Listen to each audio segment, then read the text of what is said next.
Avez-vous déjà regardé un enfant dans les yeux et vu le vide abyssal d'un adulte brisé?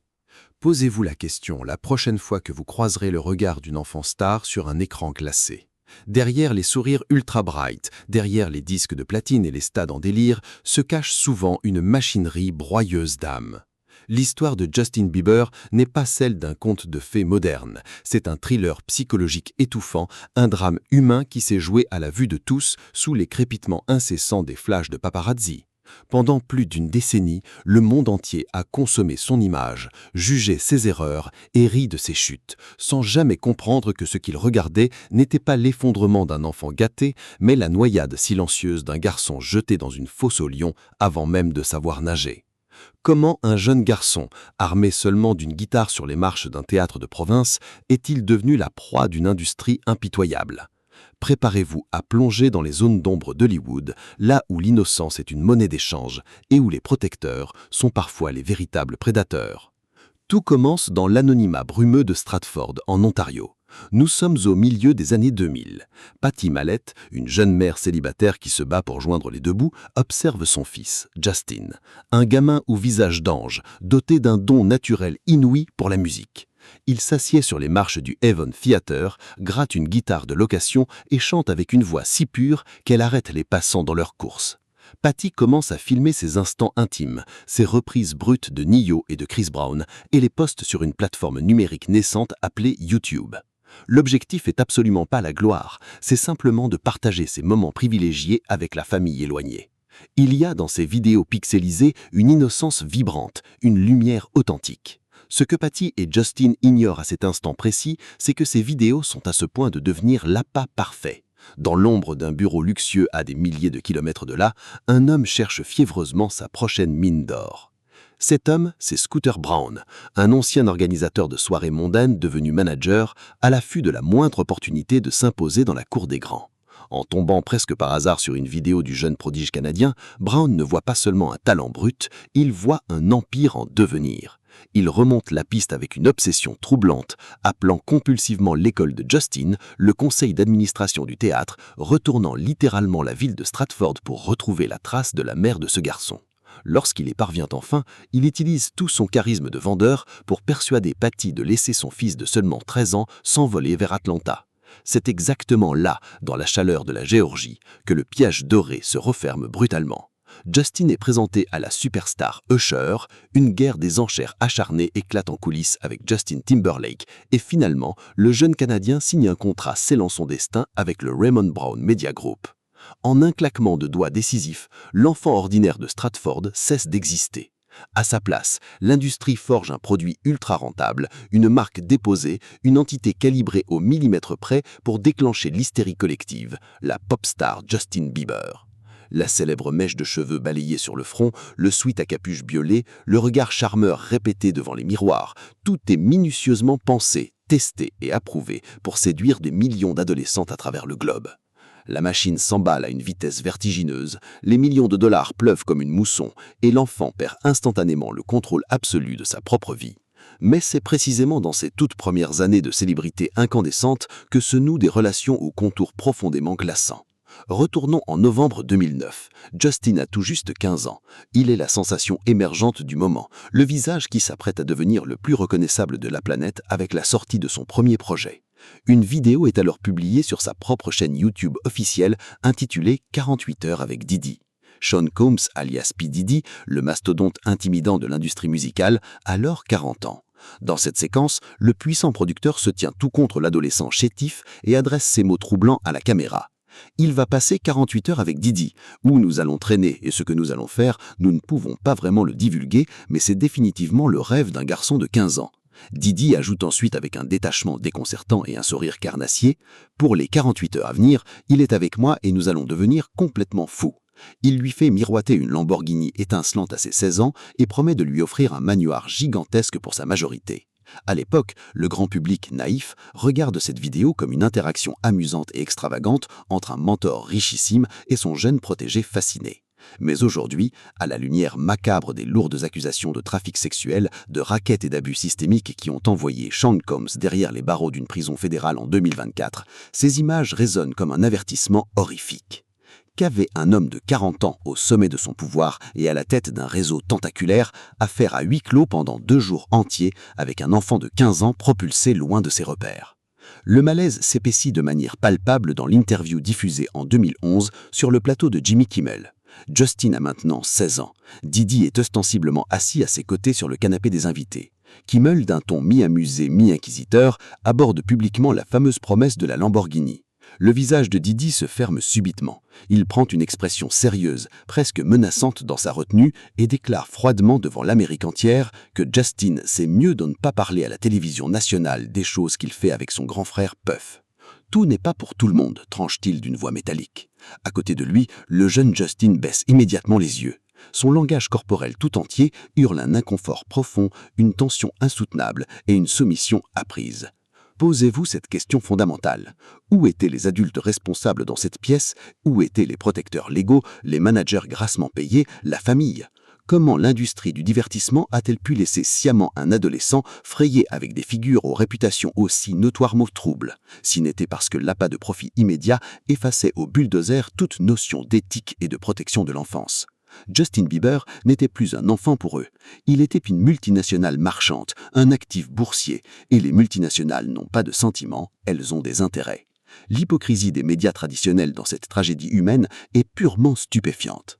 Rappelez-vous des émissions de fin de soirée, les talk-shows mondains où les animateurs en costume se faisaient un malin plaisir de disséquer la moindre de ces erreurs de jeunesse pour faire glousetter un public complice et cynique. Ils l'invitaient sur leur plateau prestigieux, lui souriaient chaleureusement devant les caméras, pour ensuite le crucifier sans pitié dans des monologues acerbes dès qu'il tournait le dos.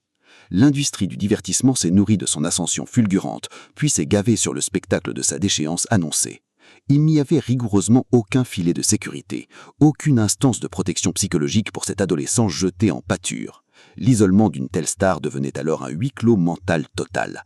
Vous pouvez avoir des dizaines de millions de personnes qui hurlent votre nom en pleurant dans les immenses stades de Tokyo à Londres, de New York à Paris, et pourtant vous retrouvez inexorablement seul dans une chambre d'hôtel luxueuse et glaciale, incapable de faire confiance à la personne qui vous apporte votre repas. La paranoïa insidieuse s'installe. Chaque ami potentiel peut être un espion rémunéré de la presse à scandale. Chaque membre de votre équipe rapprochée est directement payé par votre propre compte bancaire, ce qui biaise intrinsèquement la nature même de la relation.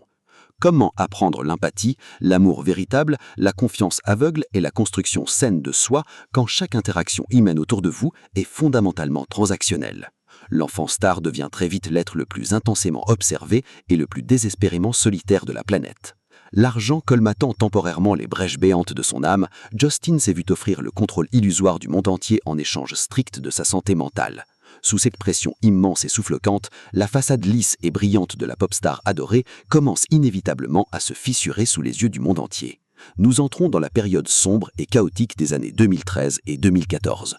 L'emploi du temps imposé à Justin est d'une folie quasi sadique. Des centaines de concerts s'enchaînant sans répit, des décalages horaires perpétuels qui détruisent le rythme circadien et des cris d'hystérie perçants qui agressent les tympans jour et nuit. Et une meute de paparazzi professionnels qui le traquent comme on chasserait un animal de foire. Son intimité est annihilée. Chaque geste est photographié, analysé, critiqué, amplifié par les blogs à potins. L'adolescent grandit, les hormones bouillonnent et avec elles une colère incandescente monte. Les frasques publiques s'enchaînent de manière spectaculaire. Il urine dans un seau de rétane retardateur en insultant Bill Clinton. Il abandonne son singe de compagnie à la douane en Allemagne. Il s'en prend physiquement et verbalement aux photographes qui campent agressivement devant sa porte de garage.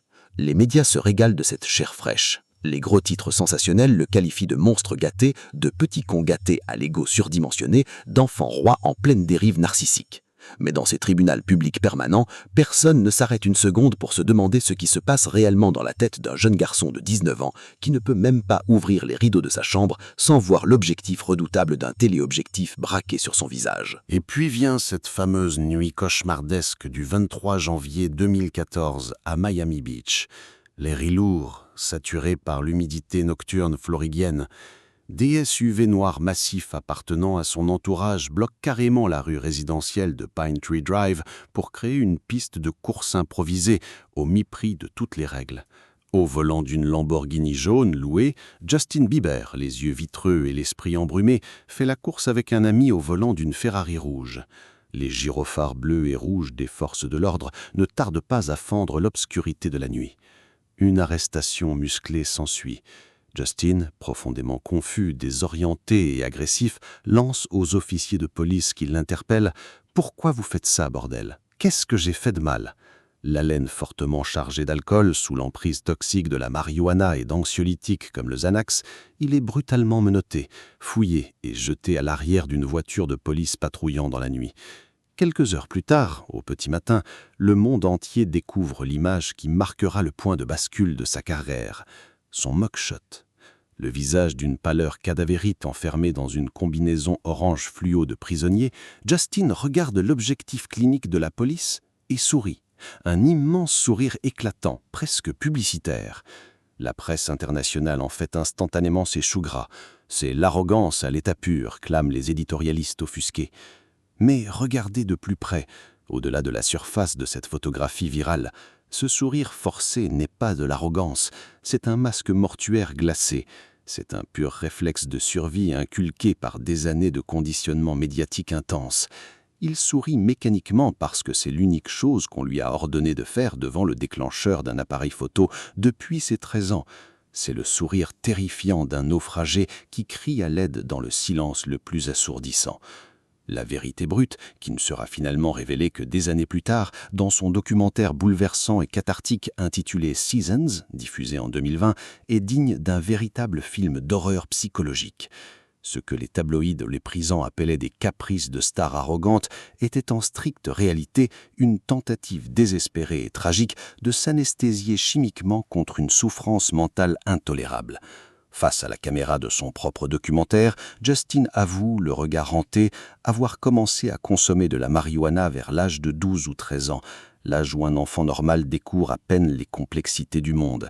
Très vite, la drogue devient sa seule et unique échappatoire face au rouleau compresseur broyeur de la célébrité mondiale. L'escalade de la dépendance est alors vertigineuse et terrifiante. Il raconte sans filtre sa vertigineuse descente aux enfers, l'addiction féroce au lean, cette boisson violette mortelle à base de sirop pour la toux ultra-codéinée, les pilules surpuissantes avalées par poignées entières, la consommation de MDMA pour ressentir un semblant d'émotion et les champignons hallucinogènes pour s'échapper de sa réalité dorée mais toxique. Sa routine matinale quotidienne était devenue une marche macabre vers l'autodestruction. Se réveiller péniblement, avaler instantanément une pilule de prescription, allumer un joint imposant, tout cela juste pour trouver la force artificielle de se lever et d'affronter une nouvelle journée sous les projecteurs. L'industrie l'avait insidieusement transformé dans une coquille totalement vide, un automate massivement drogué que l'on poussait vigoureusement sur la scène de gigantesques arènes tous les soirs pour satisfaire les exigences des sponsors et remplir les caisses de l'entourage. Les détails poignants partagés par Justin lui-même font frémir d'effroi. « J'avais sincèrement l'impression d'être en train de mourir », confesse-t-il d'une voix brisée. Les nuits devenaient une interminable partie de roulette russe avec la faucheuse. Dans les suites présidentielles immenses et luxueuses des plus grands palaces de la planète, alors que millions de fans hystériques l'adoraient à s'évanouir, Justin chancelait littéralement au bord de l'abîme. Ses propres agents de sécurité privée, pleinement conscients de l'extrême gravité de son état d'intoxication, s'introduisaient furtivement dans sa chambre au milieu de la nuit sombre.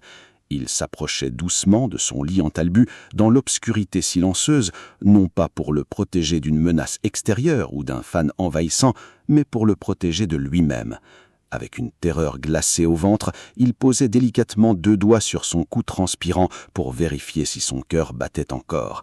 Terrifié à l'idée absolue de le trouver froid, mort d'une overdose foudroyante pendant le sommeil, rejoignant ainsi tragiquement la longue et sinistre liste des membres du tristement célèbre Club du 27.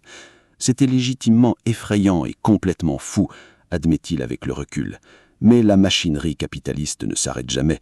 L'argent devait continuer à couler à flots interrompus. The show must go on. L'entourage adulte omnipotent, qui se remplissait allègrement les poches et s'achetait les villas à chaque respiration de l'artiste exténué, fermait consciencieusement les yeux sur cette agonie. Tant que la marionnette vacillante pouvait encore tenir péniblement un micro devant des foules enamourées, on ignorait volontairement et lâchement les fils sanglants qui la cisaillaient cruellement de l'intérieur. Même sa musique, théoriquement censée être l'exutoire naturel, pur et salvateur de l'artiste tourmenté, est paradoxalement devenue un indicateur effrayant de son état mental de délabrement. De l'euphorie sirupeuse et préfabriquée de ses tout premiers albums commerciaux, nous sommes progressivement passés à des sonorités beaucoup plus sombres, des textes mélancoliques profondément empreints de questionnements existentiels vertigineux, de culpabilité écrasante et d'appels à l'aide cryptés mais bien et bien présents. Les fans les plus observateurs et empathiques pouvaient distinctement entendre le craquement sourd de son âme dans ses ballades acoustiques dépouillées, dans les refrains lancinants de ses collaborations R&B, là où le lourd masque tombait l'espace de quelques secondes de vulnérabilité. Mais l'industrie, totalement sourde et blande à ses appels de détresse évidents, ne voyait là qu'une évolution marketing extrêmement pertinente, un moyen cynique de capter un public plus mature et de relancer la machine médiatique. La souffrance brute vendait massivement des disques, et le récit d'une éventuelle rédemption future en vendrait inévitablement encore plus. C'est cette boucle hautement toxique et vampirique qui enferme les artistes. Même leurs tentatives désespérées d'évasion par la création artistique sont immédiatement emballées, étiquetées, tarifées et monétisées par des comités de direction invisibles. Mais le corps humain, dans toute sa résilience, possède une limite et il n'oublie absolument jamais les traumatismes qu'on lui inflige. Il encaisse silencieusement, il stocke la douleur dans chaque fibre jusqu'au jour inévitable où il présente la facture totale. L'effondrement physique brutal de Justin Bieber a été tout aussi tragiquement spectaculaire que son ascension vers les sommets l'avait été.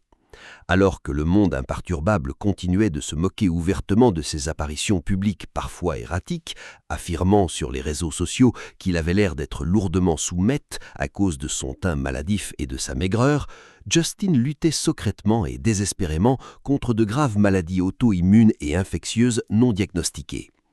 Après de longues errances médicales, il est finalement diagnostiqué avec la redoutable maladie de Lyme, une infection bactérienne insidieuse transmise par les tiques qui ronge implacablement l'énergie vitale, affecte lourdement les fonctions cérébrales et détruit l'aspect de la peau. S'y ajoute simultanément un cas extrêmement sévère de mononucléose chronique. Son corps le lâche purement et simplement, littéralement consumé et calciné par des années de stress extrême ininterrompu, de manque de sommeil pathologique, de toxicomanie violente et d'épuisement nerveux profond. La machine s'enraye définitivement. La manifestation la plus cruelle, vicieuse et visible de cette déchéance physique frappe le monde entier de stupeur en juin 2022. Justin apparaît dans une vidéo postée sur Instagram, le visage glaçant, figé et asymétrique. Il annonce à ses millions de followers abasourdis qu'il souffre d'un mal rare, le syndrome de Ramsay-Hunt. Un virus latent a violemment attaqué les nerfs délicats de son oreille interne et de son visage. La moitié de son visage est désormais totalement paralysée, inerte. Il démontre avec effroi qu'il ne peut plus cligner d'un œil, qu'il ne peut plus sourire d'un côté de la bouche. L'outil même de sa gloire monumentale, ce visage d'ange magnétisant qui a tapissé les murs de millions de chambres d'adolescentes à travers le monde, est cruellement immobilisé par la maladie. C'est le signal d'alarme final, ultime et sans appel. Le cri de détresse retentissant d'un corps à bout de souffle qui ordonne physiquement à son propriétaire de fuir la scène avant qu'il ne soit définitivement trop tard. La méga-tournée internationale Justice World Tour est brutalement, mais logiquement, interrompue et annulée pour des raisons évidentes de survie. C'est précisément dans ce silence forcé de la convalescence, loin du tumulte étourdissant et factice des immenses stades en ébullition, que la véritable résurrection de l'homme commence. En observant les décombres de sa propre existence, Justin Bieber décide courageusement de reprendre fermement les rênes de sa destinée et de regarder droit dans les yeux ceux qui l'ont sciemment exploité depuis l'enfance. L'année 2023 marque le coup d'envoi d'une guerre froide silencieuse, méthodique, mais particulièrement brutale en coulisses. Des rumeurs persistantes émergent dans la presse spécialisée. Justin chercherait désespérément activement à se libérer par tous les moyens légaux de l'emprise étouffante de Scooter Braun. L'homme qu'il a jadis découvert sur YouTube, mais aussi et surtout l'homme qui a régné en maître absolu, omniprésent et omnipotent sur chaque aspect de sa vie professionnelle et personnelle pendant 15 longues années. Le contrat d'exclusivité de management, pourtant renouvelé de justesse en 2020 pour 4 années supplémentaires, devient rapidement une chaîne de servitude insupportable. Déterminé à reprendre le pouvoir, Justin entame un grand nettoyage sans précédent dans sa vie. Il coupe violemment les ponts toxiques. Sur les réseaux sociaux, espace qu'il maîtrise, il initie un blocage massif et une vague de désabonnements visant ses anciens collaborateurs, ses anciens gardes de corps et tous les maillons de l'ancien système. Ce mouvement de rébellion féroce provoque un raz-de-marée de panique dans l'industrie musicale. Soudainement, comme par un effet domino révélateur, d'autres immenses superstars comme Ariana Grande, Demi Lovato et bien d'autres artistes de premier plan fuient de manière coordonnée l'écurie de management de Scooter Braun. Le château de cartes machiavélique s'effondre pitoyablement. Acculé et déserté de toutes parts, en juin 2024, Scooter Braun se voit contraint d'annoncer officiellement sa retraite totale et définitive du management artiste, prétendant vouloir se concentrer exclusivement sur son rôle de PDG de Hyde America. Mais dans le secret des confidences d'Hollywood, absolument tout le monde décode et comprend le message véritable. L'architecte manipulateur de la carrière de Bieber a définitivement et irrévocablement perdu le contrôle de sa créature la plus précieuse et la plus lucrative. Pour sécuriser son avenir de manière totalement indépendante et assurer sa sécurité financière face au loup procédurier, Justin Bieber prend une décision d'affaires radicale et historique.